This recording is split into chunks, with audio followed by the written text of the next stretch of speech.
I'm going to read again from the scriptures. We read from the first book of the Bible just a few moments ago. Now I'm going to read from the last book of the Bible, Revelation chapter 21, verses 9 through 26. Listen to the words of John the Revelator. Then one of the seven angels who had the seven bowls full of the seven last plagues came and said to me, "Come, I will show you the bride, the wife of the Lamb." And in the Spirit he carried me away to a great high mountain and showed me the holy city Jerusalem coming down out of heaven from God. It has the glory of God and a radiance like a very rare jewel, like jasper, clear as crystal. It has a great high wall with 12 gates, and at the gates 12 angels, and on the gates are inscribed the names of the 12 tribes of the Israelites. On the east 3 gates, on the north 3 gates, on the south 3 gates, and on the west 3 gates. And the wall of the city has 12 foundations, and on them are the 12 names of the 12 apostles of the Lamb. The angel who talked to me had a measuring rod of gold to measure the city and its gates and walls. The city lies foursquare, its length the same as its width. And he measured the city with his rod, 1,500 miles. Its length and width and height are equal. He also measured its wall, 144 cubits, by human measurement, which the angel was using. The wall is built of jasper, while the city is pure gold, clear as glass. The foundations of the wall of the city are adorned with every jewel. The first was jasper, the second sapphire, the third agate, the fourth emerald, the fifth onyx, the sixth cornelian, the seventh chrysolite, the eighth beryl, the ninth topaz, the 10th chrysoprase, the 11th jacinth, the 12th amethyst. And the 12 gates are 12 pearls. Each of the gates is a single pearl, and the street of the city is pure gold, transparent as glass. I saw no temple in the city, for its temple is the Lord Almighty and the Lamb. And the city has no need of sun or moon to shine on it, for the glory of God is its light, and its lamp is the Lamb. The nations will walk by its light, and the kings of the earth will bring their glory into it. Its gates will never be shut by day, and there will be no night there. People will bring into it the glory and the honor of the nations. Hear what the Spirit is saying to the world. Thanks be to God. Church, I was looking back through all the times we've been here at worship at the Plaza since, I think it was, it was 6 years ago now, the first time we came here. And the last time we were here was in 2019. If you can believe it, it's been 4 years, and it was a different world back then. 2019 feels almost like a lifetime ago, doesn't it? It was before COVID, before Zoom meetings, before Zoom classes. It was before the war in Ukraine. It was before the housing explosion when nobody could buy anything. I'm sure a lot has changed in your life since 2019, since the last time we were here. I know it has for myself and my family. Kayla and I had 0 kids in 2019. That's kind of hard to believe. Since 2019, we've moved twice because we're dumb. I went back and looked at the worship at the Plaza service from 4 years ago in 2019, and we actually had to table the service in 2019 and have it at the church because of the weather, something we were afraid of happening today. But 4 years ago this week, I started a preaching series, maybe some of you will remember it, that was called Fully Alive. Sermon series was called Fully Alive, and it was based off of what St. Irenaeus said.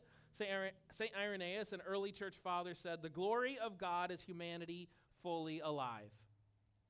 That is, God's glory is revealed through human flourishing. The question of what it means to be fully alive, I think, is something that has changed a lot in the last 4 years, too. What does it mean to be fully alive? Today, we're asking questions we weren't asking as often 4 years ago, not at least the general population. Today, we're asking questions like, does artificial intelligence qualify as intelligent life? At what point would we consider AI to be sentient? At what point does AI have self-awareness? And would that mean it's alive? Now, AI is already, and will continue to be a helpful tool and resource, but it raises some really challenging questions for humanity. AI is in the news all the time, and AI will be able to help us avoid pain and maintain pleasure. AI technology is already helping us avoid pain. I mean, I don't know that you can buy a car anymore that does not have a sensor alerting you when you're about to run into the car in front of you, right? I get really annoyed with that. Like, I know I'm braking. You don't need to holler at me and brake my car for me. I just like to brake last minute. But AI technology is already decreasing the amount of vehicle accidents that are out there. And I mean, most new cars, I don't know if you can buy one that doesn't have that alert system if you're going to rear end another car. And that can be really helpful. And AI is already, and it will continue to be a tool that increases productivity and resourcefulness, efficiency. There's already artificial intelligence that is better at diagnosing someone's health issues than a human doctor. AI can run through millions of simulated events to become unbelievably efficient at any given task.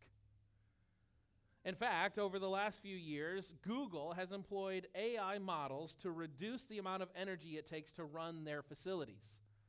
They wanted to reduce the energy it required to utilize all their facilities, and they have all of these engineers who work on that, who are specifically tasked for that. But AI was able to reduce the amount of energy it took to run their facility by about 40%, more than the human engineers. That is some efficiency. That's some utility. AI is changing the game when it comes to these two fields that I've just described, one of which is called Epicureanism, and the other is utilitarianism. Now, these are big words that have pretty simple meanings. Epicureanism is a school of thought whose aim is to maximize a person's pleasure and reduce a person's pain. It's a pervasive philosophy in our world today. How do we increase the amount of pleasure we can get out of anything, and how can we reduce the amount of pain we're going to get from it? It guides many of our choices. I don't know about you, but it dictates how I eat. I mean, if I can get more pleasure out of eating a cheeseburger than I can out of a salad, you better believe I'm going for that cheeseburger. It even guides, I'm going to make the argument today, I think that Epicureanism, this desire to increase pleasure and reduce pain, even influences our religious life, our spiritual formation. Sometimes we want our faith to be Epicurean. How is this going to make my life better? This Epicurean ethic was pervasive when it came to the purity culture. That's really fun. I'm going to wait.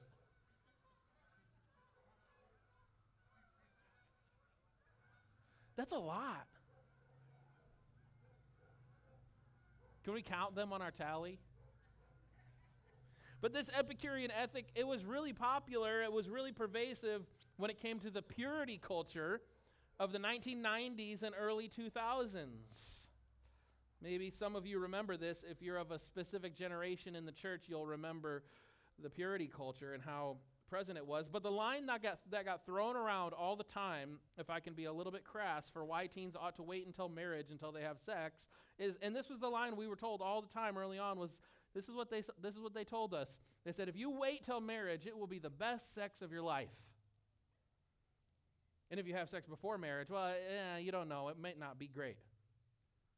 That's an Epicurean ethic. And I'm down for waiting for marriage, but if the argument is that the sex is going to be better than otherwise, I mean, that's ultimately self-serving. That's ultimately about myself, which is not the primary or ultimate purpose of sex.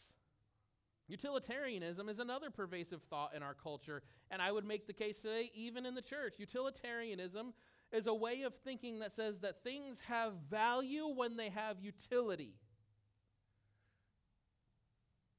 Things have value when they have utility, if they can make a difference, if they can be more efficient. And I think this also guides our choices and actions. You know, I need the new iPhone because it's going to make my life so much easier. It's going to run faster.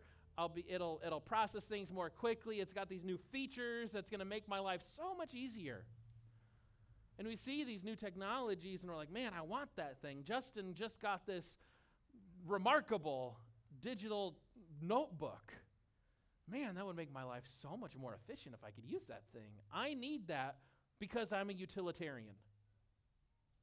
I will probably get it, but we claim utility for things all the time.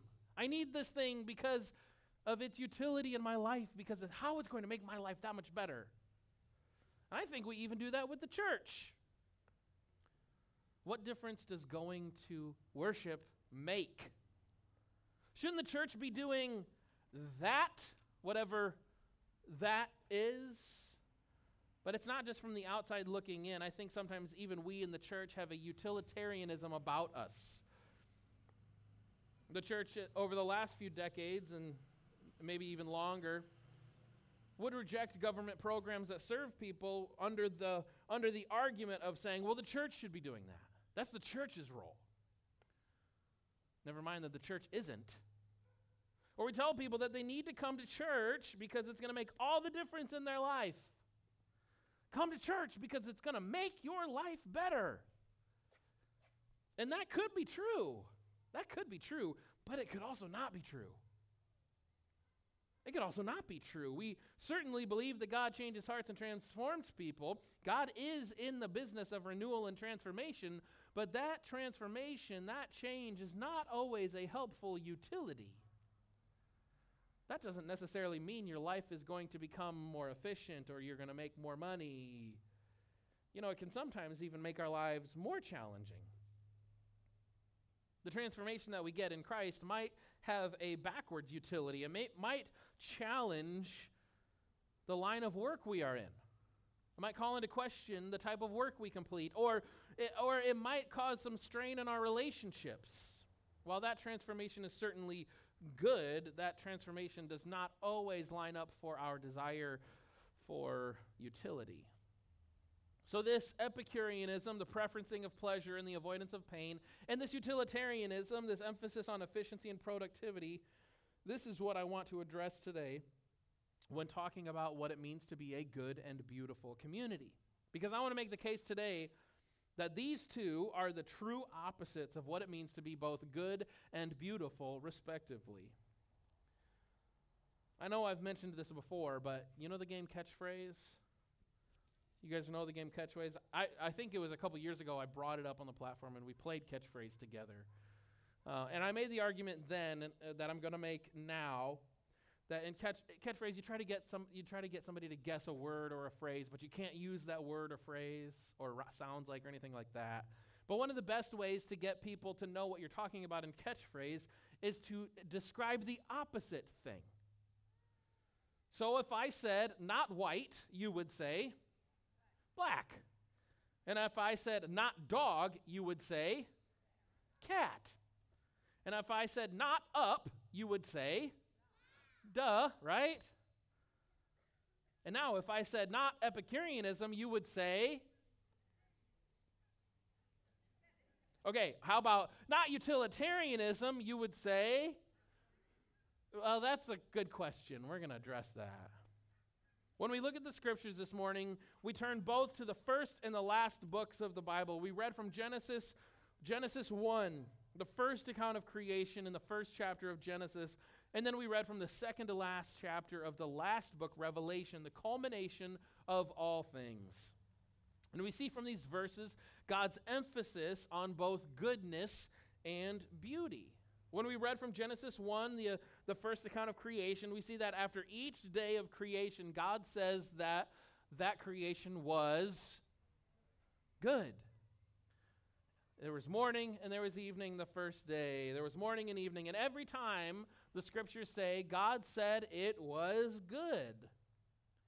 But if you look at the last verse of the chapter that we read, that Amber read earlier, we read that after God had created humanity and after God had finished all of creation, God said it was Tov Meod in Hebrew. Tov Meod. God saw that this creation was very good. Tov is the Hebrew word for good. Meod is a word of emphasis. God looked at all that God had made and said, now this is so good. This is good. Pastor Brian Zond has said, original blessing is more original than original sin. Now, sin will show up in a few chapters in chapter 3, but before sin was, guess what? There was goodness. It was very good. Original blessing is actually more original than original sin. In fact, for sin to actually be a thing, goodness must have preceded it. Because sin, brokenness, evil, corruption, it is not a thing in itself. It is a corruption of that thing. So in order for something to be corrupted, it must first have some quality of goodness about it.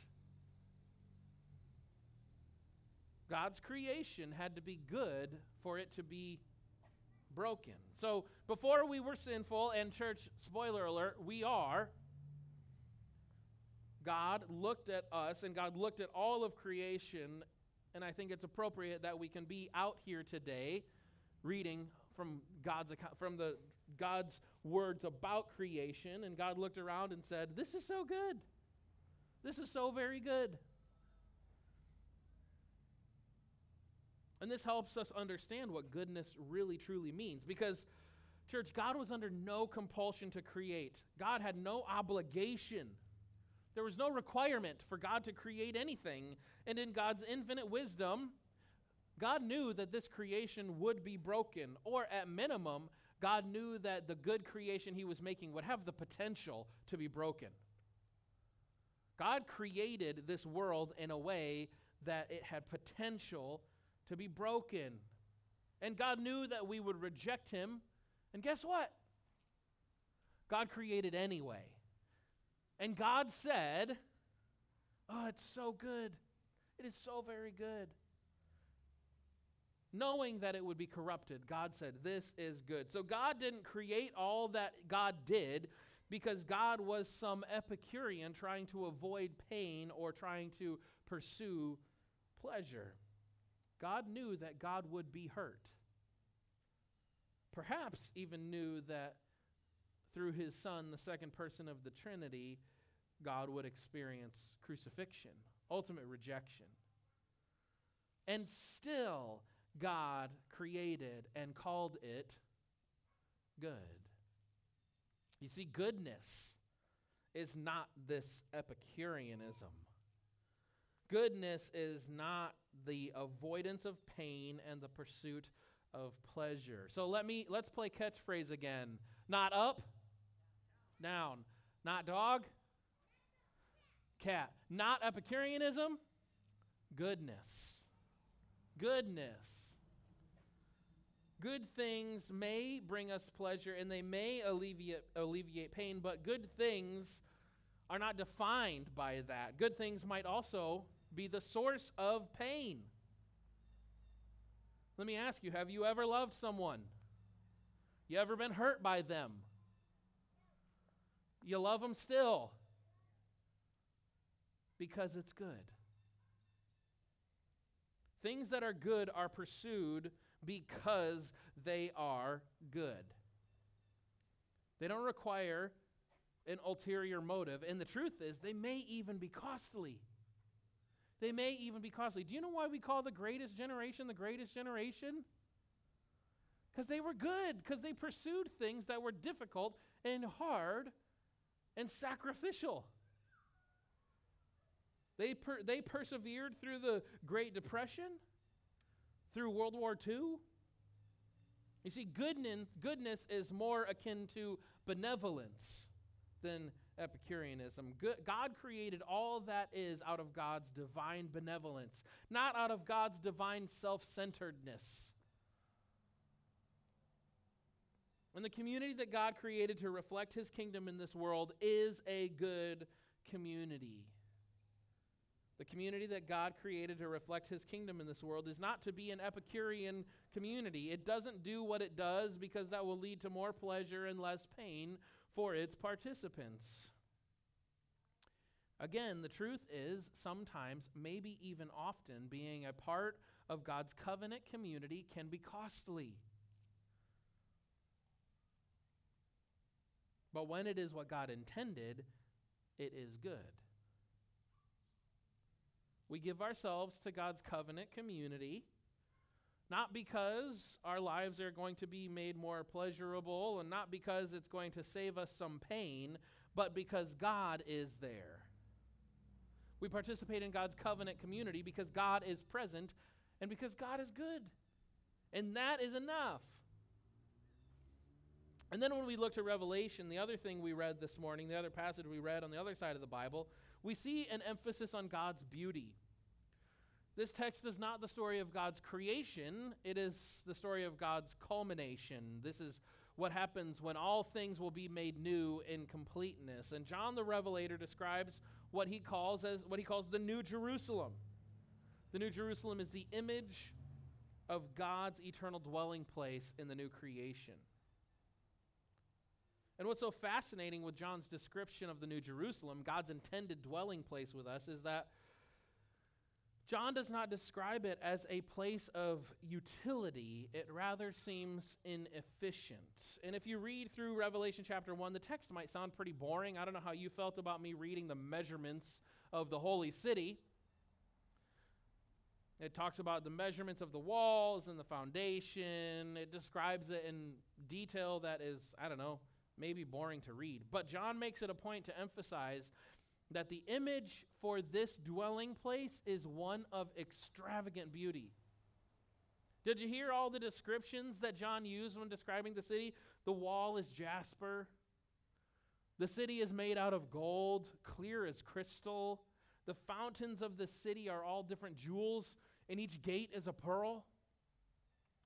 There's no sun or moon because the glory of God is its light. There is a magnificence to this, a radiance to this, an immense beauty. God is a God of beauty.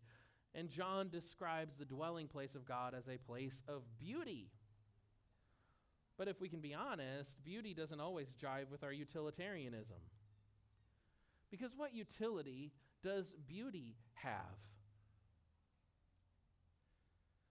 Does a beautiful thing make your life faster or easier or more efficient? How does a beautiful painting help you accomplish your work faster?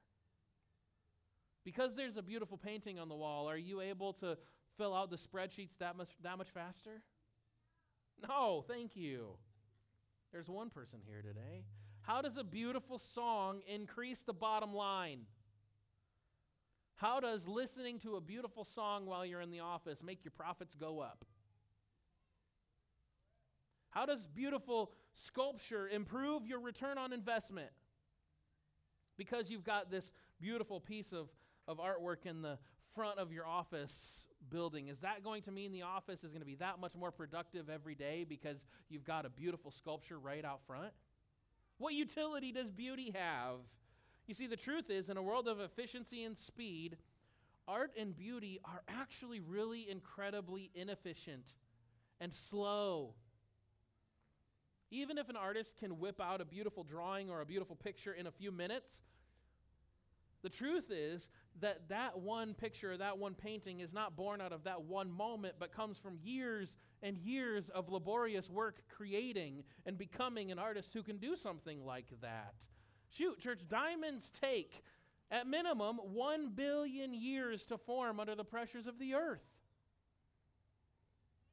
Beauty is slow and tedious. Beauty takes time, and beauty is not always efficient. And beauty is not contingent on utility. Beautiful things don't need to have any particular usefulness in order for them to be considered valuable. Like goodness, beauty is worthy of being pursued for its own sake, regardless of its utility. So if God is a God of beauty, that means God is not necessarily always the God of efficiency. And God is not the God of utilitarianism. This means that God's people, the covenant community, are not to be married to efficiency. To be a beautiful community means that we can have patience and diligence. It means that we can be part of the covenant community, not because it makes our lives more productive, but because it fills our lives with beauty. And if you'll let me, for just a moment, share a story of goodness and beauty that I have experienced because of this church, over the last few months, my family has experienced really challenging circumstances with our move. My wife and daughters aren't here today. They haven't been in worship for a couple weeks because at first they spent 2 weeks in Kansas City, and now they're starting their second week in Chicago with my family, with my parents. My wife and daughters are at church with my parents because we're in the middle of a move that requires a ridiculous amount of renovation. In order for our dwelling place to be habitable, it takes a whole lot of work. And on a limited budget, guess who's doing a whole lot of that work?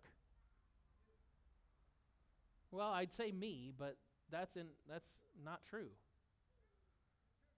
The church has made it possible for us to move from Pastor Bikram and Ben Geiger spending 8 hours on a Sunday afternoon helping me get everything out of my house.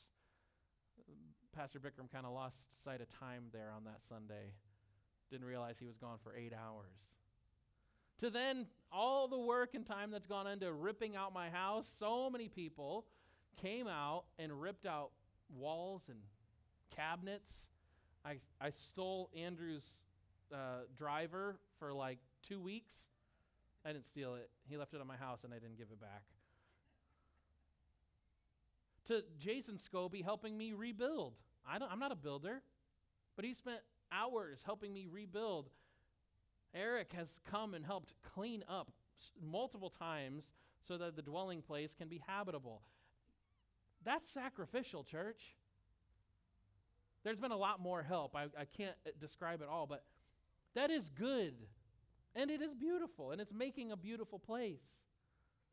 This does not make their lives more efficient or better. It takes them away from their families. It takes them away from other work they could be doing. It is not Epicurean where they are avoiding pain and pursuing pleasure. Jason Scobie has found a couple nails through his shoe. He and nails don't get along. This is not utilitarianism. It does not make our lives more productive. In fact, it takes us away from things that we could be doing otherwise. But that is a sign of goodness and beauty in the covenant community. The church does not take orders from Epicureanism or utilitarianism. Instead, we follow our Lord and God, who is both good and beautiful. The covenant community lives for the sake of goodness and beauty, no matter what it costs or what it achieves. And we're going to take the next 3 weeks looking at 3 different ways that we participate in and encourage that goodness and beauty. So God's people are not an Epicurean or utilitarian community prioritizing self-pleasure or efficiency. Instead, God's people are a good and beautiful community. Pursuing the good because God is good. Embracing the beautiful because God is beautiful. And church, this is the good news for the church today.